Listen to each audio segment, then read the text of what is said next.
तो हेलो दोस्तों, तो आज हम रिव्यू करने जा रहे हैं भोजपुरी के पावर स्टार पवन सिंह के नए गाने का, जिसका नाम है पुदीना ए हसीना 2.0। वैसे तो दोस्तों इस गाने को लोग पुदीना ए हसीना 2.0 भी कह रहे हैं, लेकिन दोस्तों मैं तो इस गाने को पुदीना ए हसीना 2.0 ही कहूँगा। ठीक है। और दोस्तों अगर मैं इस गाने का दूसरा नाम बोलूँ तो पुदीना ए हसीना पार्ट 2 ये सबसे बढ़िया रहेगा। ये बड़ी अच्छी बात कही आप। तो दोस्तों हम बेफजूल की इधर उधर की बातें न करके हम आते हैं अपने मेन टॉपिक पे।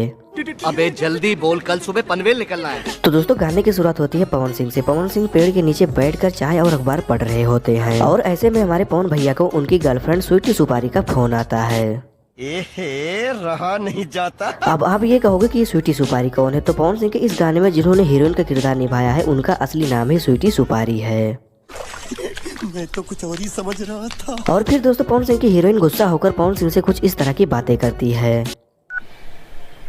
हेलो, क दिलन गुड़गोबर। अरे का भइल? हमार शादी सेट हो गई। और अपनी गर्लफ्रेंड की ये बातें सुनकर पवन सिंह रोने लगते हैं। फिर इसके बाद एंट्री होती है हमारे रवि पंडित की, जो इस गाने के वीडियो डायरेक्टर तो हैं ही, लेकिन उसके साथ साथ ही इन्होंने इस गाने में जोरदार कॉमेडी की है, जिसकी वजह से ये गाना इतना फेमस हुआ कि आज इसका दूसरा पार्ट भी आ गया है। तो दोस्तों इस गाने की पूरी कहानी हम तो नहीं बताएंगे, इससे अच्छा आप इस गाने को सुनिए और पूरी कहानी खुद ही जान लीजिए। You are right, bro। तो दोस्तों कैसा है यह गाना, अगर हम इसकी बात करें तो दोस्तों गाना बहुत ही लाजवाब है। अगर आप इस गाने को सुनोगे तो आप यही सोचोगे कि पुदीना के पार्ट 2 को ऐसा ही होना चाहिए था। सही पकड़े हैं। मतलब दोस्तों यह पुदीना गाना तो है ही, लेकिन एक ऐसे अंदाज में है जिसको आप एक बार सुनने के बाद आप इसको दोबारा सुनोगे। तो मैंने कम से कम 5 बार देखा होगा। तो दोस्तों अगर हम इस गाने के सिंगर की बात करें तो दोस्तों इस गाने को पवन सिंह और शिल्पी राज ने दोनों ने मिलकर गाया है और इस गाने के राइटर है रोशन सिंह विश्वास।